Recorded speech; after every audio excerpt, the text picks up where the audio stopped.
September 5 ഇന്ന് അധ്യാപക ദിനമാണ്. തിയഡോർ എന്ന ടെഡിയുടെയും മിസ്സിസ് തോംസൺ എന്ന അധ്യാപികയുടെയും കഥ നിങ്ങൾ കേട്ടിട്ടുണ്ടോ? ഞാൻ ഈ കഥ ആദ്യമായി കേൾക്കുന്നത് മഹാത്രേയ എന്ന സ്പിരിച്വൽ ഗുരുവിൽ നിന്നാണ്. ഒരു കൂട്ടം അധ്യാപകരെ അഭിസംബോധന ചെയ്ത് സംസാരിക്കവെയാണ് അദ്ദേഹം ഈ കഥ പറഞ്ഞത്. ഒരു തിങ്കളാഴ്ചയാണ് മിസ്സിസ് തോംസൺ ആ ക്ലാസ്സിലേക്ക് ആദ്യമായി കയറി വരുന്നത്.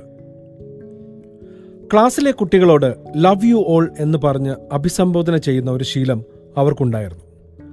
നിങ്ങളെ എല്ലാവരെയും ഞാൻ സ്നേഹിക്കുന്നു. പക്ഷേ അവർക്കറിയാമായിരുന്നു അതൊരു കള്ളമായിരുന്നുവെന്ന്. കാരണം ക്ലാസ്സിലെ ഒരു കുട്ടിയെ മാത്രം എന്തോ ഒരു കാരണം കൊണ്ട് അവർക്ക് ഇഷ്ടമല്ലായിരുന്നു. കാണാൻ വൃത്തിയില്ലാത്ത അലസമായ വേഷം ധരിച്ച ഒരു കുട്ടി, ഒട്ടും ആകർഷകമില്ലാത്ത ഒരു കുട്ടി. അവനോട് മാത്രം ഒരു വ്യത്യസ്തമായ സമീപനം മിസ്സിസ് തോംസൺ സ്വീകരിച്ചു. എല്ലാ മോശം ഉദാഹരണങ്ങൾക്കും അവർ അവനെ തിരഞ്ഞെടുത്തു. അവനെ എല്ലായ്പ്പോഴും അവഗണിച്ചു. ആ വർഷത്തെ 3 മാസ കാലയളവിലെ ആദ്യത്തെ പ്രോഗ്രസ് റിപ്പോർട്ടിൽ കുട്ടികളെക്കുറിച്ച് അവർ അവരുടെ അഭിപ്രായങ്ങൾ രേഖപ്പെടുത്തി. ഈ റിപ്പോർട്ടുകൾ ആ സ്കൂളിലെ ഹെഡ് മിസ്ട്രസും കൗണ്ടർ സൈൻ ചെയ്യണമെന്നുള്ളൊരു നിയമം അവിടെ ഉണ്ടായിരുന്നു. ഹെഡ് മിസ്ട്രസ് റിപ്പോർട്ടുകൾ കണ്ടതിനു ശേഷം മിസ്സിസ് തോംസനെ വിളിച്ചു. പ്രോഗ്രസ് റിപ്പോർട്ട് എന്ന് പറഞ്ഞാൽ എന്തെങ്കിലും പ്രോഗ്രസ് റിപ്പോർട്ട് ചെയ്യണ്ടേ എന്ന് ചോദിച്ചു. ഈ റിപ്പോർട്ട് കണ്ടാൽ തൻ്റെ കുഞ്ഞിന് ശോഭനമായ ഒരു ഭാവിയുണ്ടെന്ന് മാതാപിതാക്കൾക്ക് തോന്നണം. മിസ്സിസ് തോംസൺ, നിങ്ങൾ ടെഡിയെക്കുറിച്ച് എഴുതിയിരിക്കുന്നത് വായിച്ചാൽ മാതാപിതാക്കൾ അവനെക്കുറിച്ച് അഭിമാനിക്കാൻ വകയില്ലാത്ത ഒരാളായി കരുതൂ. മിസ്സിസ് തോംസൺ പറഞ്ഞു, എനിക്കൊന്നും ചെയ്യാനില്ല മാഡം. ആ കുട്ടിയെക്കുറിച്ച് നല്ലതൊന്നും എനിക്ക് പറയാനില്ല. ശ്രദ്ധിക്കത്തതായി ഒന്നുമില്ല. ടീച്ചർ തൻ്റെ നിസ്സഹായാവസ്ഥ ഹെഡ് മിസ്ട്രസിനോട് പറഞ്ഞു. Head mistress സങ്കടത്തിലായി. അവർ ടെഡിയുടെ പഴയ പ്രോഗ്രസ് റിപ്പോർട്ടുകൾ കണ്ടുപിടിച്ച് കൊണ്ടുവരാൻ അഡ്മിനിസ്ട്രേഷൻ വിഭാഗത്തിലെ ആളോട് ആവശ്യപ്പെട്ടു. കഴിഞ്ഞ വർഷങ്ങളിലെ ടെഡിയുടെ പ്രോഗ്രസ് റിപ്പോർട്ടുകൾ മിസ്സിസ് തോംസന്റെ മുന്നിൽ വയ്ക്കപ്പെട്ടു. 3-ാം ക്ലാസ്സിലെ പ്രോഗ്രസ് റിപ്പോർട്ട് എടുത്ത് അവർ വായിച്ചു. അവസാന താളുകളിൽ അന്നത്തെ ടീച്ചർ എഴുതിയ റിമാർക്ക് അവർ ഇങ്ങനെ വായിച്ചു: ടെഡി ക്ലാസ്സിലെ ഏറ്റവും സമർത്ഥനായ വിദ്യാർത്ഥിയാണ്. Teddy is the brightest child in the class. Teacher അത്ഭുതപ്പെട്ടു. മിസ്സിസ് തോംസൺ ആശ്ചര്യത്തോടെ വീണ്ടും 4-ാം ക്ലാസ്സിലെ പ്രോഗ്രസ് റിപ്പോർട്ട് വായിച്ചു. അതിലെ റിമാർക്സ് ഇങ്ങനെ പറയുന്നു: ടെഡിയുടെ അമ്മ ക്യാൻസർ ബാധിതയാണ്. അവർക്ക് ടെഡിയെ കൂടുതൽ ശ്രദ്ധിക്കാൻ പറ്റുന്നില്ല. ടെഡിയുടെ പഠനത്തിലുള്ള താൽപ്പര്യം കുറയുന്നതായി കാണുന്നു. അവനെ ശ്രദ്ധിക്കേണ്ടിയിരിക്കുന്നു. 5-ാം ക്ലാസ്സിലെ റിപ്പോർട്ട് അവർ വളരെ വേദനയോടെ വായിച്ചു. ടെഡിക്ക് അവൻ്റെ അമ്മയെ നഷ്ടപ്പെട്ടു. എത്രയും പെട്ടെന്ന് ശ്രദ്ധിച്ചില്ലെങ്കിൽ നമുക്കൊരു വിദ്യാർത്ഥിയെ എന്നേക്കുമായി നഷ്ടപ്പെടും. മിസ്സിസ് തോംസന്റെ കണ്ണുകൾ നിറഞ്ഞൊഴുകി. അവർ ഹെഡ് മിസ്ട്രസിനെ നോക്കി ദീർഘനിശ്വാസത്തോടെ വേദനയോടെ പറഞ്ഞു, എനിക്കറിയാം എന്തു ചെയ്യണമെന്ന്. വീണ്ടും അടുത്ത തിങ്കളാഴ്ച അവർ ക്ലാസ്സിലെത്തി. കുട്ടികളെ ഒന്നാകെ നോക്കി അവർ പറഞ്ഞു, ലവ് യു ഓൾ. നിങ്ങളെ ഒന്നാകെ ഞാൻ സ്നേഹിക്കുന്നു. അവർക്കറിയാമായിരുന്നു അതൊരു കള്ളമായിരുന്നുവെന്ന്. ടെഡിയോടുള്ള അവരുടെ സ്നേഹം മറ്റുള്ളവരെക്കാൾ ഒരു പടി മുന്നിലായിരുന്നുവെന്ന് അവർക്കറിയാമായിരുന്നു. എല്ലാ നല്ല കാര്യങ്ങൾക്കും അവർ ടെഡിയെ നല്ലൊരു ഉദാഹരണമാക്കി മാറ്റി. അവൻ അർഹിക്കുന്ന രീതിയിലുള്ള ആത്മവിശ്വാസം ഉണ്ടാക്കിയെടുക്കുവാൻ അവനോടുള്ള മനോഭാവത്തിൽ മാറ്റം വരുത്തിയതിലൂടെ അവർ തീരുമാനിച്ചു. ദിവസങ്ങൾ, മാസങ്ങൾ കടന്നുപോയി. ആ വർഷം സ്കൂൾ അവസാനിക്കുമ്പോൾ ടീച്ചറിനായി കുട്ടികളെല്ലാവരും സമ്മാനപ്പൊതികൾ കൊണ്ടുവന്നു. മനോഹരമായ സമ്മാനപ്പൊതികൾക്കിടയിൽ ഒട്ടും ആകർഷകമല്ലാത്ത ഒരു സാധാരണ സമ്മാനപ്പൊതി മിസ്സിസ് തോംസൺ ശ്രദ്ധിച്ചു. അവരുടെ അനുഭവ പരിചയം അത് ടെഡിയുടേതായിരിക്കുമെന്ന് മനസ്സിൽ പറഞ്ഞു. അവർ ശ്രദ്ധാപൂർവം ആ സമ്മാനപ്പൊതി അഴിച്ചു. പാതി ഉപയോഗിച്ച ഒരു പെർഫ്യൂം ബോട്ടിലും നിറം മങ്ങിയ കല്ലുകൾ അടർന്നു വീണ ഒരു ബ്രേസ്ലെറ്റും മാത്രമായിരുന്നു അതിലുണ്ടായിരുന്നത്. ടെഡിയുടെ സമ്മാനപ്പൊതിയാണെന്ന് അറിഞ്ഞുകൊണ്ട് തന്നെ ക്ലാസ്സിലെ കുട്ടികൾ കളിയാക്കി ആർത്തു ചിരിച്ചു. അതൊന്നും ശ്രദ്ധിക്കാതെ ടീച്ചർ ആ പെർഫ്യൂം ബോട്ടിൽ തുറന്ന് തൻ്റെ ശരീരത്തിലേക്ക് സ്പ്രേ ചെയ്തു. ബ്രേസ്ലെറ്റ് എടുത്ത് അവർ കയ്യിലണിഞ്ഞു. ടെഡി മുൻപോട്ട് വന്ന് ചെറുപുഞ്ചിരിയോടെ ടീച്ചറിനോട് പറഞ്ഞു, ഇപ്പോൾ ടീച്ചറിന് എൻ്റെ അമ്മയുടെ മണമാണ്.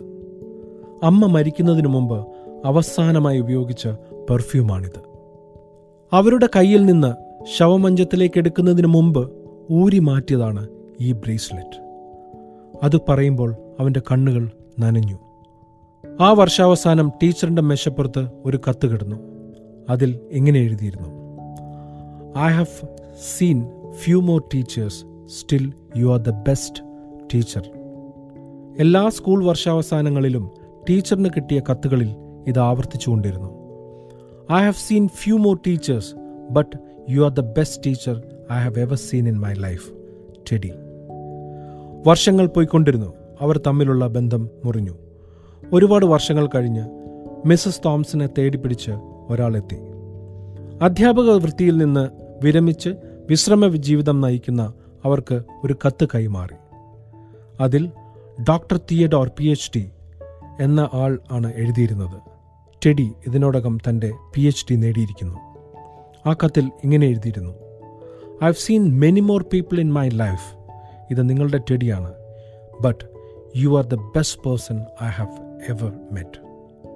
ഞാൻ ജീവിതത്തിൽ കണ്ടുമുട്ടിയ ഏറ്റവും മികച്ച ആൾ നിങ്ങളാണ് മിസ്സസ് തോംസൺ. മിസ്സസ് തോംസൺ, ഞാൻ വിവാഹിതനാവുകയാണ്. നിങ്ങളുടെ അനുഗ്രഹീത സാന്നിധ്യം എൻ്റെ ഒരു സ്വപ്നമാണ്. മിസ്സസ് തോംസൺ എത്തിച്ചേരണം. ഞാൻ നിങ്ങളെ പ്രതീക്ഷിക്കുന്നു. ടീച്ചറിന് സന്തോഷമായി. വിവാഹ ദിവസം അതിനുവേണ്ടി അവർ തയ്യാറെടുത്തു. പഴയ ആ പെർഫ്യൂം ബോട്ടിലിനെ കുറിച്ച് ഓർത്തു. എവിടെയോ നഷ്ടം വന്നിരിക്കുന്നു. കയ്യിലുള്ള ബ്രേസ്ലെറ്റ് അതവരുടെ കയ്യിലുണ്ടായിരുന്നു. അതണിഞ്ഞ് വിവാഹവേദിയിൽ അവസാനത്തെ ഇരിപ്പിടത്തിൽ ഇരുന്നു. ആരോ നിർബന്ധിച്ച് അവരെ മുൻപിലേക്ക് ആനയിച്ചു. വേദിയുടെ മുൻപിൽ മദർ എന്നെഴുതിയ, അമ്മ എന്നെഴുതിയ ഒരു പ്ലക്കാർഡ് ഉണ്ടായിരുന്നു. ആ ഇരിപ്പിടത്തിൽ അവരെ ഇരുത്തി. തിയോഡോർ തന്നെ അവരെ നിർബന്ധിച്ചാണ് അവിടെ ഇരുത്തിയത്. അവിടെ ഇരുത്തിയതിനു ശേഷം അവരുടെ ചെവിയിൽ ഇങ്ങനെ പറഞ്ഞു: എൻ്റെ അമ്മയോടൊപ്പം തന്നെയാണ് ഞാൻ നിങ്ങളെ കാണുന്നത്. നിങ്ങൾ കാരണമാണ് ഞാൻ ഇന്ന് എന്തെങ്കിലുമൊക്കെ ആയത് മാഡം. വിവാഹം കഴിഞ്ഞു. വിവാഹശേഷം ടെഡി മിസ്സസ് തോംസനെ തൻ്റെ ഭാര്യയെ പരിചയപ്പെടുത്തി. മിസ്സസ് തോംസൺ ഇല്ലായിരുന്നുവെങ്കിൽ ഇടയ്ക്ക് വെച്ച് ഞാൻ എവിടെയോ വീണു പോകുമായിരുന്നു. ഇന്നിവിടെ ഞാൻ നിൽക്കുന്നത് അവർ കാരണമാണ്. മിസ്സസ് തോംസൺ ടെഡിയുടെ ഭാര്യയോട് പറഞ്ഞു: അങ്ങനെയല്ല, ടെഡി ഇല്ലായിരുന്നുവെങ്കിൽ ഞാൻ ഒരിക്കലും മനസ്സിലാക്കുകയില്ലായിരുന്നു. ഒരു ടീച്ചർ എല്ലാ വിദ്യാർത്ഥികൾക്കും ആദ്യം അമ്മയായിത്തീരണം, പിന്നീട് ഒരു നല്ല അധ്യാപികയും. അവരുടെ കണ്ണുകൾ നിറഞ്ഞു. ഇതൊരു സാങ്കല്പിക കഥയാണോ എന്ന് എനിക്കറിയില്ല. പക്ഷേ ഇതൊരു സംഭവ കഥയാണെന്ന് തന്നെ വിശ്വസിക്കാനാണ് എനിക്കിഷ്ടം. ഈ കഥ നിങ്ങളോട് പങ്കുവെക്കുമ്പോൾ എന്നെ പഠിപ്പിച്ച 5ാം ക്ലാസ് വരെ പഠിപ്പിച്ച റൂബി ടീച്ചറിനെ എനിക്ക് ഓർമ്മ വരുന്നു. ഒരു ചെറിയ സ്കൂളിൽ ഒരു 10 വയസ്സുകാരനെ അപകർഷകതാ ബോധത്തിൽ നിന്ന് പുറത്തു വരാനും അഭിമാനത്തോടെ മുന്നോട്ടു പോകുവാനും ആദ്യം പഠിപ്പിച്ച ഒരാൾ. ടെഡിയുടെയും മിസ്സസ് തോംസൻ്റെയും കഥ വർഷങ്ങൾക്ക് മുൻപ് ഞാൻ കേൾക്കുമ്പോൾ എനിക്ക് എൻ്റെ ടീച്ചറെ ഓർമ്മ വന്നു. എല്ലാ വർഷവും സെപ്റ്റംബർ 5-ാം തീയതി ഞാൻ ടീച്ചറിനോട് സംസാരിക്കാൻ തുടങ്ങി. ഈ പ്രാവശ്യവും ഞാൻ ടീച്ചറിനോട് സംസാരിച്ചു. ഹലോ മോനെ അരവിന്ദ്. ടീച്ചറെ, ഞാൻ എല്ലാ വർഷവും വിളിക്കുന്ന പോലെ. അതെ അതെ അതെ. ഓ മോനെ, ഇന്ന് സെപ്റ്റംബർ 5 ആയിരുന്നില്ലേ? ഇന്ന് ആക്ച്വലി ഞാനപ്പം ഒന്ന് സമയം കിട്ടുമ്പോ ഈവനിങ് ഒക്കെ ആണല്ലോ ടീച്ചറിന് സമയം കിട്ടുക. അപ്പൊ ഞാൻ ആക്ച്വലി ചില ആൾക്കാരോട് ഞാൻ പറയായിരുന്നു, നമ്മള് ആക്ച്വലി നമ്മുടെ ജീവിതത്തിൽ ഇൻഫ്ലുവൻസ് ചെയ്യുന്ന ചില ആൾക്കാരുണ്ടാവുമല്ലോ, അപ്പൊ അവരെ എല്ലാ വർഷവും വിളിക്കണമെന്ന് ഉള്ളൊരു സ്റ്റോറി പറഞ്ഞുകൊണ്ടിരിക്കുകയായിരുന്നു. അതെ അതെ. മോനെ ഓർക്കുന്നതിൽ ടീച്ചറിന് ഭയങ്കര സന്തോഷമുണ്ട്. മോനെ ഞാൻ മിക്കവാറും ഓർക്കാറുണ്ട് കേട്ടോ. നിങ്ങളുടെ ഇപ്പോഴത്തെ സ്റ്റുഡൻസ് പോലെ അല്ലായിരുന്നല്ലോ നിങ്ങൾ അന്ന്. ഞങ്ങളുടെ ടീച്ചേഴ്സ് ആയിരുന്നവരുടെ സ്റ്റുഡൻസ്. നിങ്ങള് ബ്രില്യന്റ് ആയിരുന്നു, നിങ്ങൾ ഒത്തിരി പക്വതയുള്ള പിള്ളേരായിരുന്നു. ഇപ്പോഴത്തെ പിള്ളേരെ പഠിപ്പിക്കാനും അവരുടെ ബിഹേവിയറും എല്ലാം ഒരു ഡിഫറെന്റ് അല്ലേ? ഓരോ കാലഘട്ടം അല്ലേ ടീച്ചറെ. ഞാൻ ഇന്നലെ നമ്മുടെ ആശയോട് സംസാരിക്കായിരുന്നു. നമ്മുടെ ക്ലാസ്സിലുണ്ടായിരുന്ന ആശ. ഞാൻ ആലോചിച്ചു, ഈ കൂടെ പഠിച്ച ആൾക്കാരിൽ ആരാണ് ടീച്ചറായിട്ട് മാറി എന്നുള്ളത്. അപ്പം എൻ്റെ കൂടെ 1ാം ക്ലാസ് മുതൽ പിന്നെ പ്രീ ഡിഗ്രി വരെ ഒരുമിച്ച് പഠിച്ചൊരു ആശയുണ്ട്.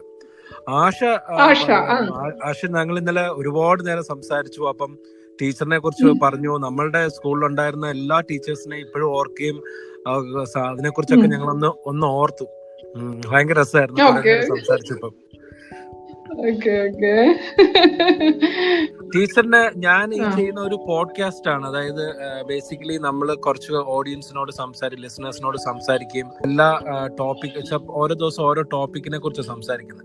ടീച്ചറിന് എന്തെങ്കിലും ഇപ്പോഴത്തെ ജനറേഷനോടോ അല്ലെങ്കിൽ പൊതുവായിട്ട് എന്തെങ്കിലും പറയാനുണ്ടോ ഒരു ടീച്ചർ എന്നുള്ള രീതിയിൽ? പഠിത്തത്തില് ഒക്കെയും അവര് ശ്രദ്ധാലുക്കളായിരിക്കണം. പേരൻസിനോട് ബഹുമാനം വേണം. അതുപോലെ ടീച്ചേഴ്സിനോട് ആ റെസ്പെക്ട് അവർക്ക് ടീച്ചേഴ്സിനോടുണ്ടായിരിക്കണം. അവര് നമ്മളുടെ ആ പഴയ ലോകത്തിലല്ല, ഒരു പുതിയ ലോകത്തിലാണ് ജീവിക്കുന്നത്. അപ്പം അതിൻ്റെതായ എല്ലാ ബുദ്ധികളും അവർക്കുണ്ട്. അതനുസരിച്ച് അവര് സമൂഹത്തിന് നന്മയായി ജീവിക്കുവാനായിട്ട് അവര് ശ്രമിക്കണം. ഇപ്പോഴത്തെ കാലത്തെ കുഞ്ഞുങ്ങളൊക്കെ ആണെങ്കില് എവിടെയും തെറ്റിപ്പോകുന്നു എന്നോർത്ത് ഞങ്ങൾക്കൊക്കെ മാതാപിതാക്കളായ ടീച്ചേഴ്സായി ഞങ്ങൾക്കെല്ലാം പ്രയാസമുണ്ട്. പക്ഷേ ഈ വരുന്ന തലമുറ ഒരു അനുഗ്രഹിക്കപ്പെട്ടവരാണ്, സമൂഹത്തിന് അനുഗ്രഹിക്കപ്പെട്ടവരാകണം, ദേശത്തിന് മറ്റുള്ളവരെ എല്ലാം ബഹുമാനിക്കുന്നവരായിരിക്കും. അങ്ങനെ ഒരു ആഗ്രഹം എപ്പോഴും എന്റെ മനസ്സിലുണ്ട്. Thank you teacher. ഞാൻ പറയാം. Okay thank you very much. Okay മോനെ, ബൈ. എല്ലാ അനുഗ്രഹങ്ങളും ദൈവം തരട്ടെ. Thank you teacher. Thank you very much. കൂടെ പഠിച്ച 1ാം ക്ലാസ് മുതൽ കോളേജ് വരെ കൂടെ പഠിച്ച ഒരാൾ, ആശ എന്ന എൻ്റെ സുഹൃത്ത്, ഇപ്പോൾ ഒരു അധ്യാപികയാണ്. അവരെ ഞാൻ ഇപ്രാവശ്യം വിളിച്ച് സംസാരിച്ചു.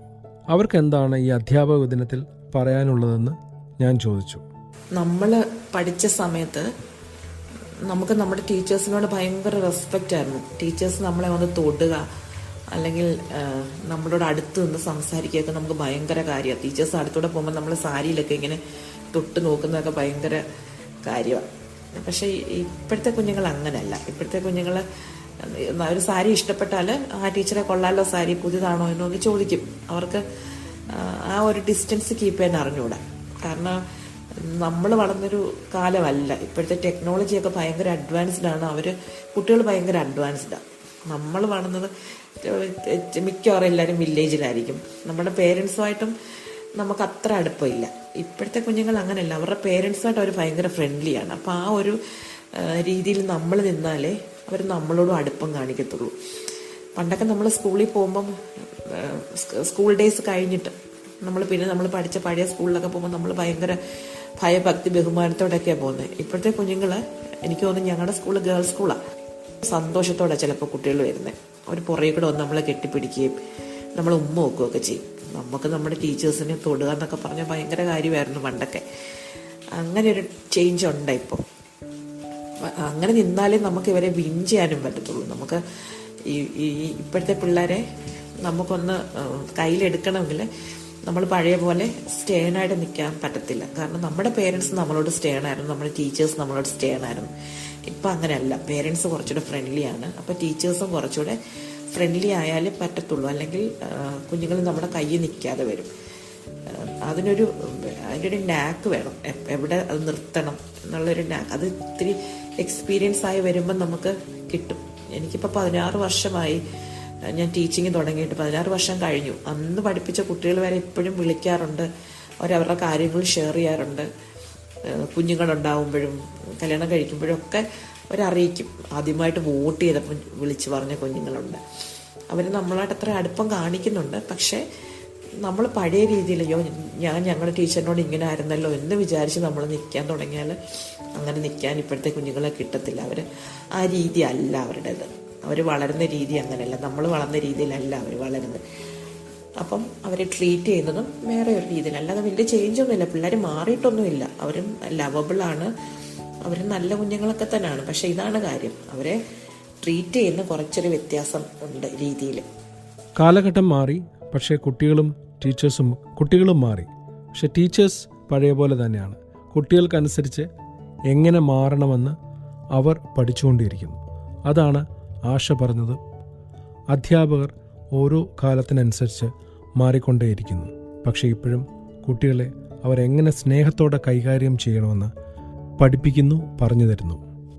ഇന്ന് ഈ അധ്യാപക ദിനത്തിൽ നമ്മളെ ആദ്യ അക്ഷരം പഠിപ്പിച്ചത് മുതൽ നമ്മുടെ കൂടെ പഠിച്ചവരിൽ പിന്നീട് അധ്യാപകരായവരെയും സ്നേഹത്തോടെ നമുക്ക് ഓർക്കാം. നമുക്ക് അറിവ് പകർന്നു തന്ന, നേർവഴിക്ക് നയിച്ച എല്ലാ അധ്യാപകരോടും ഒന്ന് പറയട്ടെ, we have seen many people in our life, but you were the best among them. ഈ എപ്പിസോഡ് ഇവിടെ പൂർണ്ണമാകുന്നു. പുതിയ ഒരു വിഷയവുമായി എത്തുന്നതുവരെ ഞാൻ അരവിന്ദ് ചന്ദ്രശേഖർ, സൈനിങ് ഓഫ്.